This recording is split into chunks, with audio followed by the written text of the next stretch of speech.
I was on my way out to the church yesterday.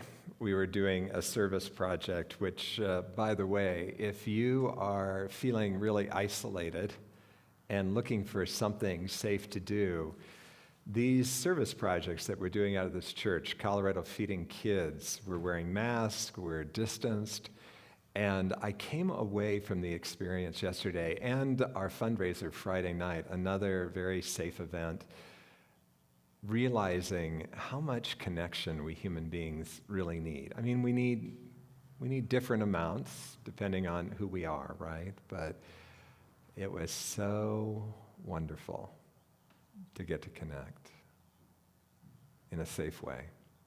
So I'm on my way out here for that event, and I stop at a stoplight. And on the corner across the street from me, on my side, there are two young women very engaged in a conversation.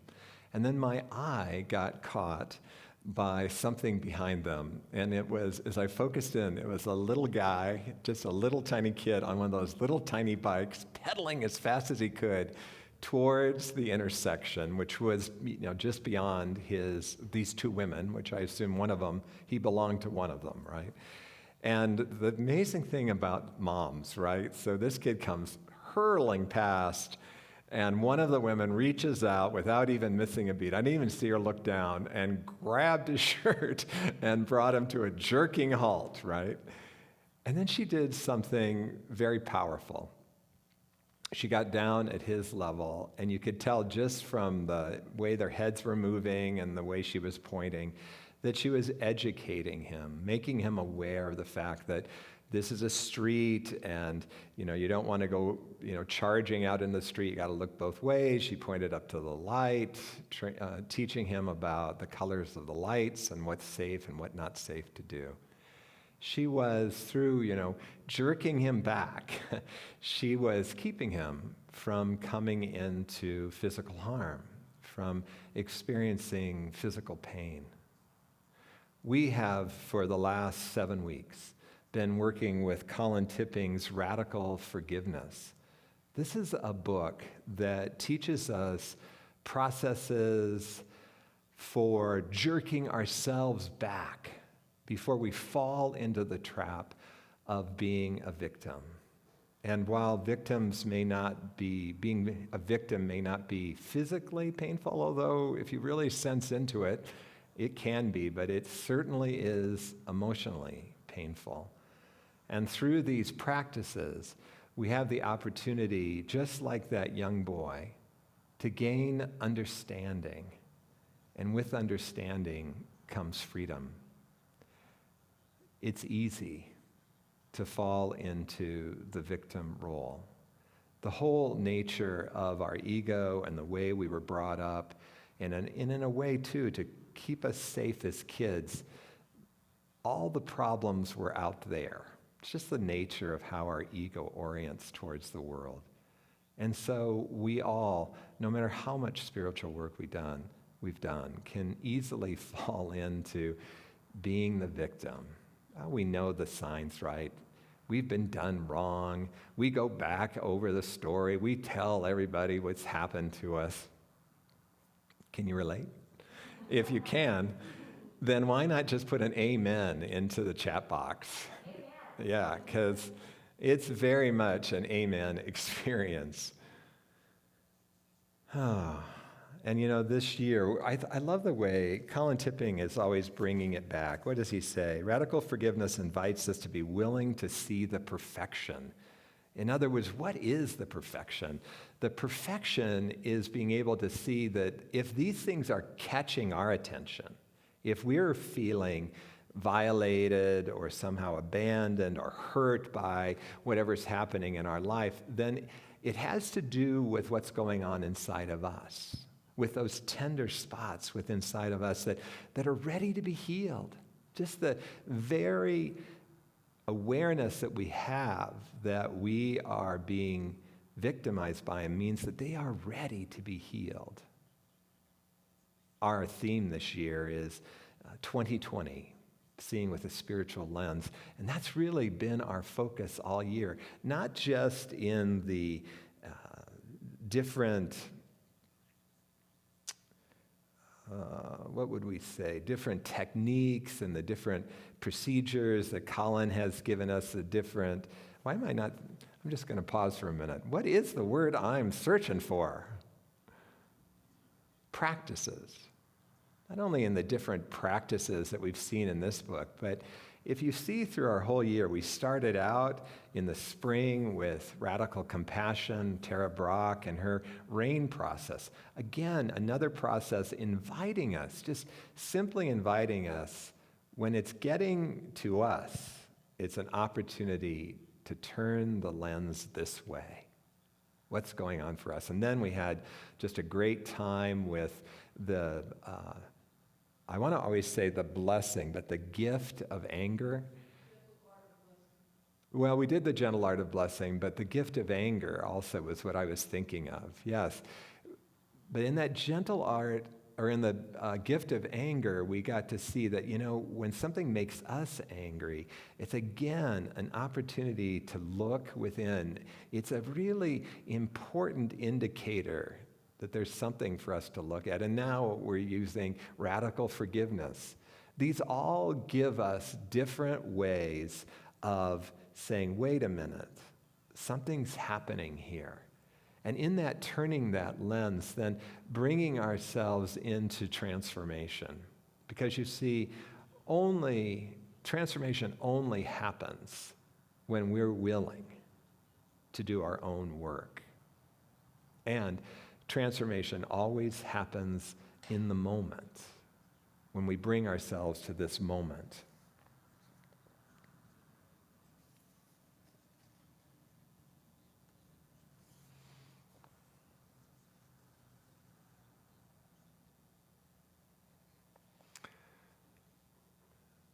Many times, all we need is a reminder. That reminder will jerk us back.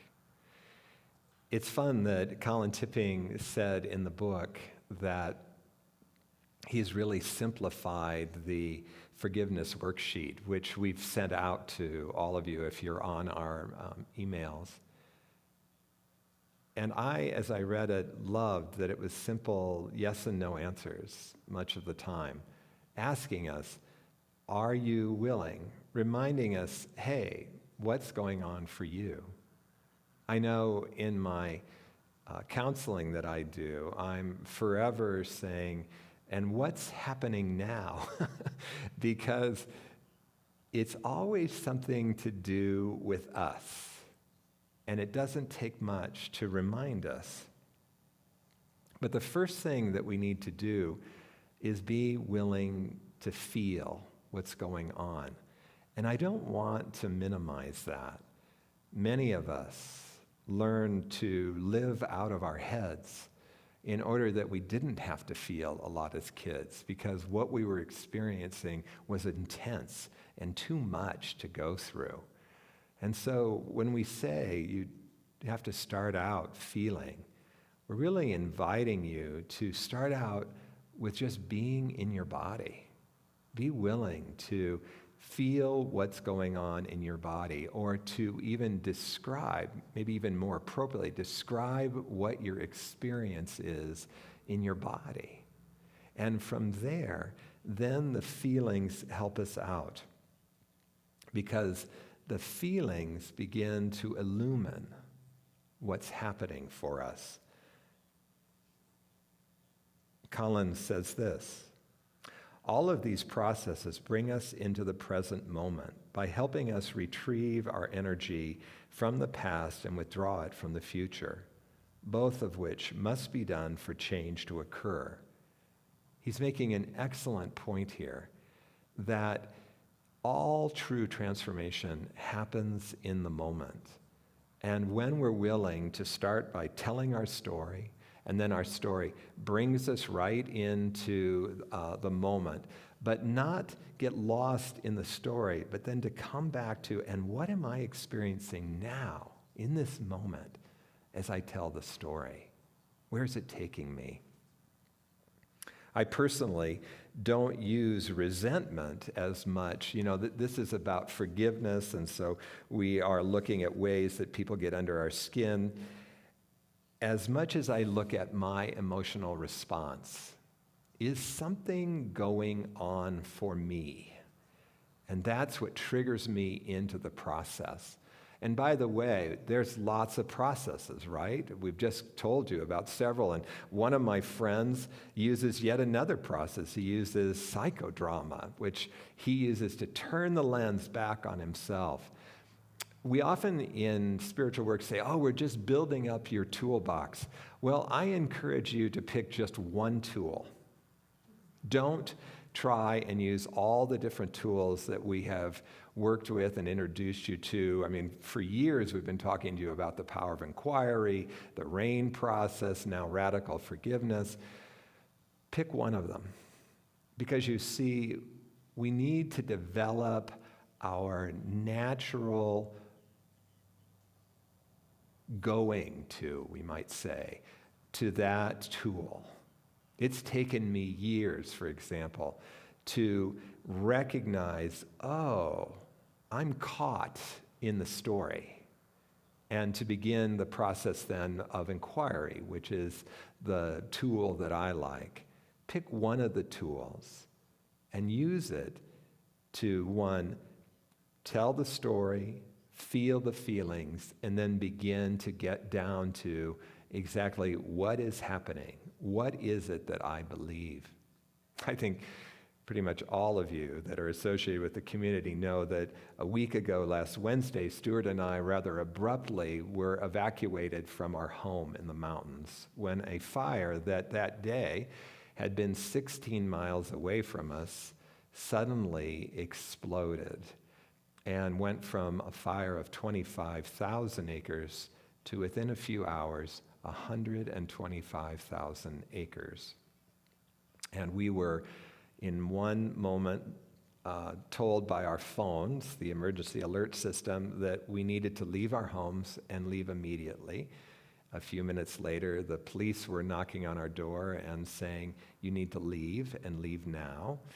We asked if we could have at least 20 minutes to, we'd talked a little bit about what we were going to take, but can we just, get the house closed up and get out of here? And they said, fine, but just a few minutes later, the lights started flickering, and a few minutes after that, all power went out to the house. And it was intense. And when we were outside talking to the police, you could hear the roar of the fire.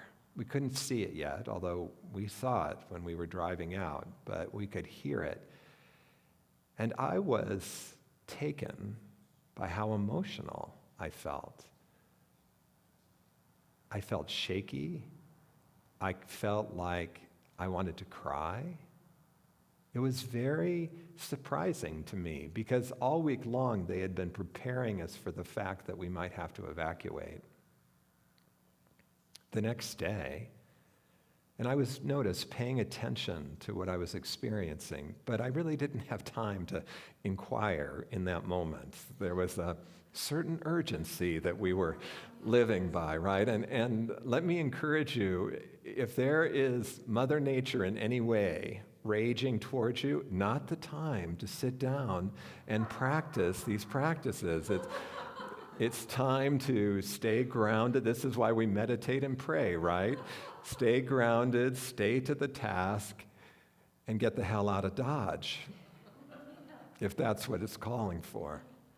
But the next day, I realized that I wasn't able to relax, that somehow, life is about building a charge, and then our nervous system naturally dissipates the charge. We build a charge again, and we dissipate. But I was not able to come back down to a relaxed state. And that's when I started into my own personal process of self-reflection. And as I connected with the feelings, which were intense, and allowed myself just to be with the intensity of those feelings, I was transported back, not to a specific situation. I actually have come to love the fact that Colin Tipping says, you don't really need to go back and find the original cause of the issue. But I, from my own experience, will tell you, you do need to be able to feel directly what you're experiencing because of the cause. And as I landed on deep feelings of helplessness, feelings of not being in control of what was going on around me, being, memories of every time I left our house and headed to school, and then being in school, always being on guard, remembering the intensity that would usually manifest in my belly, and recognizing how alone I was in that, and how it was traumatic for me day after day.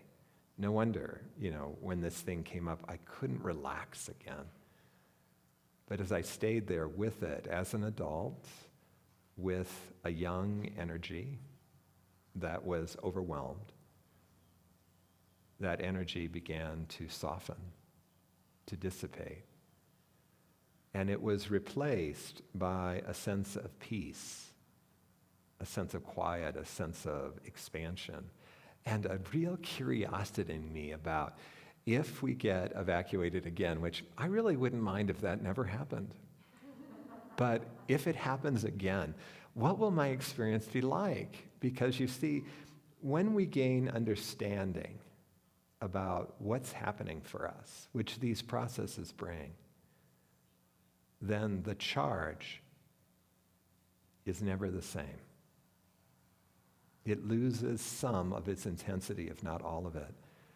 And we begin to understand why Colin Tipping says, if you're willing to work on forgiveness on whatever issue is up for you right now, that all of the past occurrences of that button getting pushed will be forgiven in the same moment.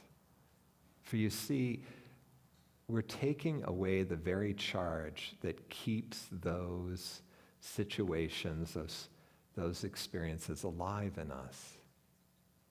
And we're allowing them to free, to really become non-experiences to us. That doesn't mean that we would continue to allow someone to do us harm. It doesn't mean that we don't set boundaries about behaviors that caused us to be in pain, but we're not holding on to them anymore. Let me just read you another quote. This is again from Radical Forgiveness, page 242. We should go into it, and by into it he meant this process, not with the idea of trying to rid ourselves of the feelings, but with the intention of feeling the intensity of it moving through your body without thought or judgment. If we truly can surrender to the emotions, we will feel more alive than we have felt in a long while, and we will find that the energy has dissipated. It's so fun to read a book. I know this book has brought up all sorts of feelings for people, but for me, as I have read this book, I've gone, yep, that's my experience. Yep, wow, you did a beautiful job of putting words to exactly how I try to describe it. And this is one of those statements. Now, Colin names one of the chapters, Fake It Till You Make It. And I want you to be clear on the fact that we're not talking about pretend like you've forgiven until you have. That's sort of the traditional, what we might call the old way of trying to forgive. In this case, what we're saying is continue to use the process until you experience that deep sense of peace, that deep sense of it being transformed in you. And I don't mean in your head.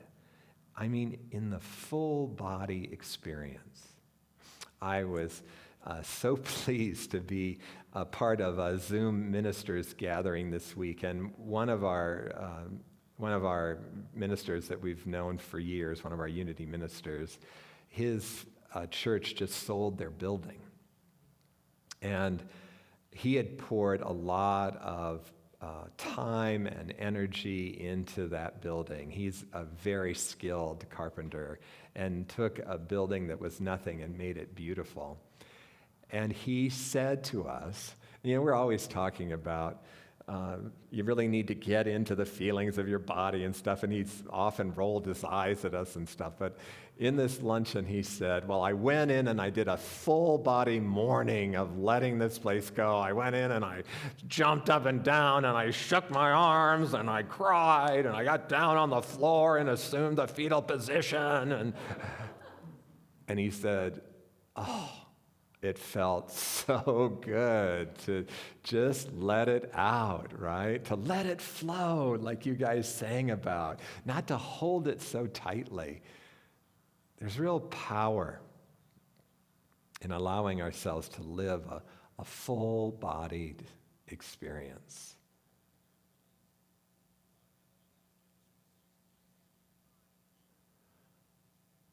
I have a few minutes, and I'd like to talk about something that Colin points out that I think is so true. So often as kids, we were sent to time out or shamed for having our strength, for having our word no, for just being that strong energy. Like if you think about a 3-year-old, that strong energy to the 3-year-old, or that separating energy that comes up as a teenager. And in our strong desire to fit in, to be pleasing, all these different things that happen to us, we learn to choke down those words, if you will, those feelings that would normally come out in words.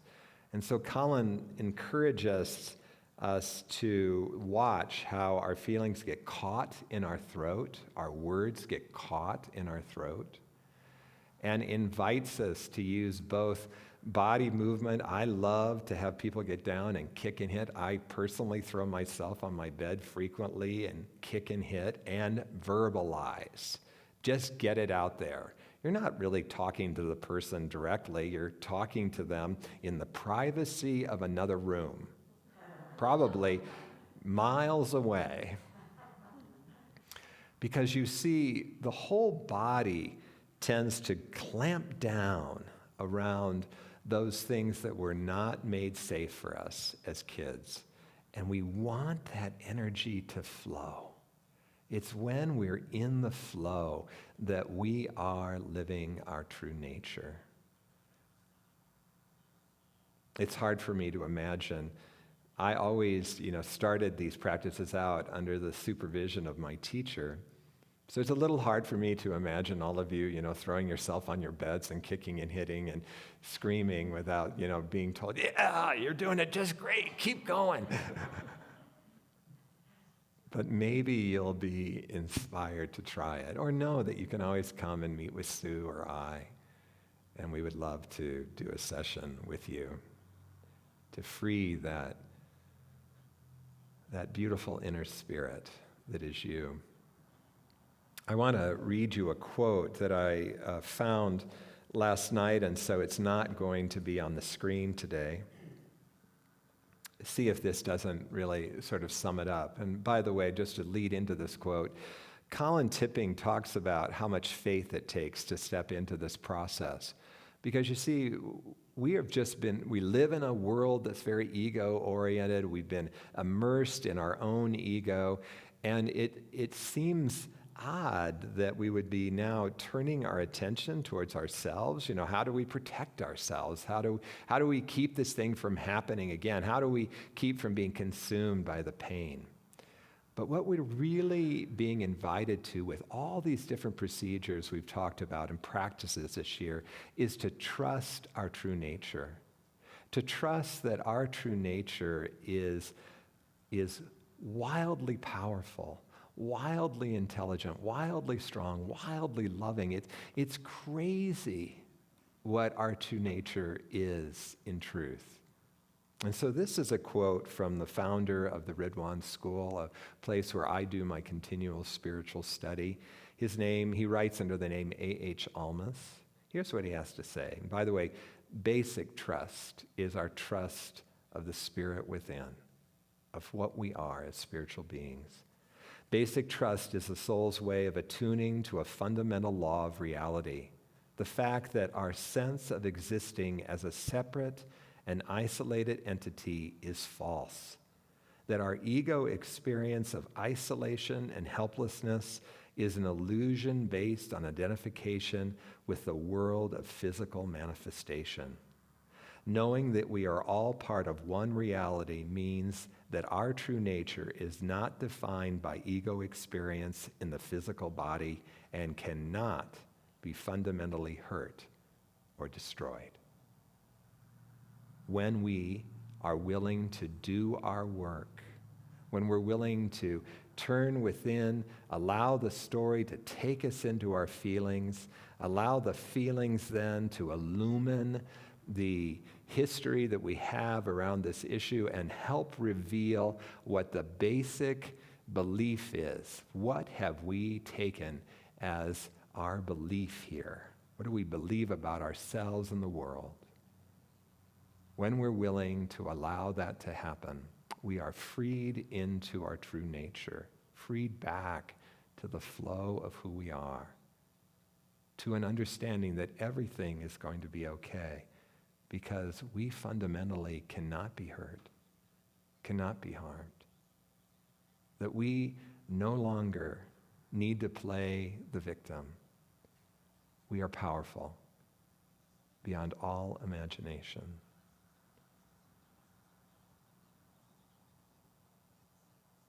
This has been a wonderful year of teaching for me because these processes have changed my life. I still am programmed and patterned by things of my childhood, but I'm so much more free than I was when I set out on this journey 20-some years ago. It's so easy when you sit in the seats of a church or sit at home watching church virtually to go, wasn't that a nice talk? Or you might be saying something different. But I want you to encourage you to understand that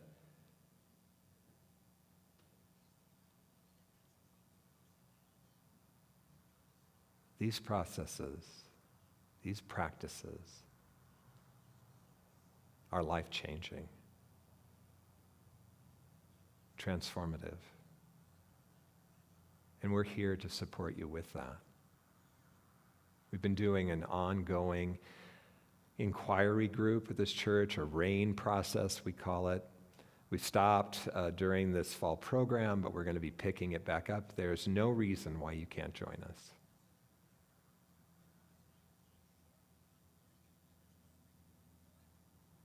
There's no reason why you need to keep suffering.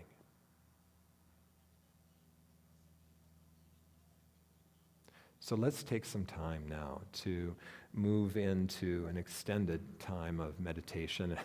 Extended is probably an erroneous word. We're going to spend a few minutes in meditation together. I invite you to take another nice deep breath.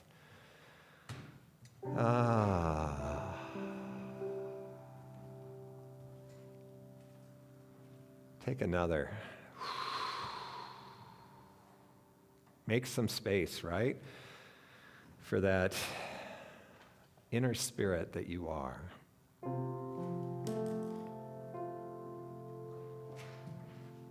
And I want you just to join me in opening to this realization that fundamentally we cannot be hurt or harmed, meaning that our nature can never be hurt or harmed, is indestructible. We recognize that it can be hard to believe that when we've lived from the standpoint of the ego and that life needs to be protected against, that we need to be in control. But today we open to the possibility. How is it that when we're willing to feel our feelings and let our feelings take us back to the flavor of where they came from, to reveal the belief, and with that understanding, suddenly our tension begins to soften, strong feelings begin to lighten up, and a feeling of peace, and a feeling that everything is going to be okay replaces what just a moment was such intense experience. How can this be unless we are truly indestructible?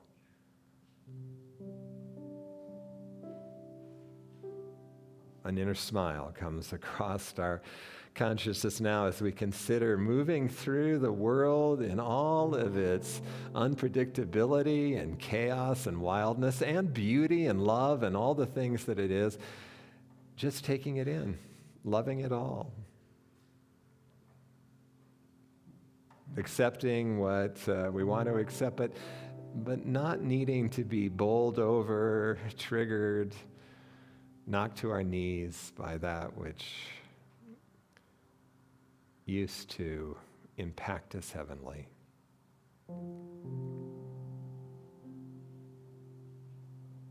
And so we allow ourselves now just to sit for a few moments in the expanse and the love that we are.